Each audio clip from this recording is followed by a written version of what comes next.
Well, World Superbikes might not want you, mate. We certainly do. Congratulations. Thanks very much. I'm surprised really, because the track was getting drier and drier, and I saw P1 on my board as I went past the finish line, but to be honest with you, I mucked up my last lap. I did the whole back section in gear too low, and yeah, sort of, I thought, oh well, I'll probably front row maybe, but that's amazing. So thanks to the All-Star Junior team for letting me come here, and yeah, I wasn't expecting it. We've been building up all weekend. We've got a lot of work to do still with the bike, and yeah, it's pole position. It's nice for what it is, but it wasn't a proper session, so I don't get too excited just yet. But provisional pole for a little while in that. People always said that you couldn't ride in the wet conditions, but if anything, you're proving to be a wet weather rider out there just as good as anybody else. You was going to say a wet weather specialist, wouldn't you?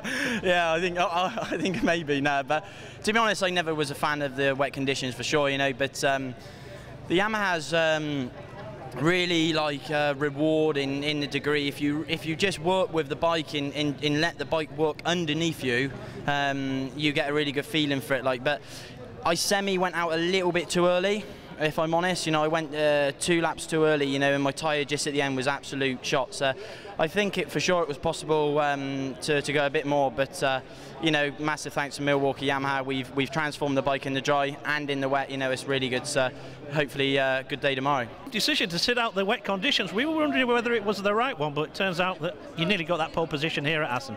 Yeah, definitely. It was yeah, it was tricky conditions out there, you know, because half the circuit was partly dry and the other half was completely wet. But yeah, Taiko Suzuki's been working really good in both conditions, and yeah, I mean, unfortunately, we've just now come onto form and really got a good feeling with the bike. But you know, we just got to turn it into race results now, and not just you know, qualifying and good practices. We just got to get some good results and just try and finish out the year as strong as possible with Taiko Suzuki. They do say it's not what you do at the start of the season, John, it's what you do at the end. Yeah, you're only as good as your last race, so we'll see. Look, thanks for that.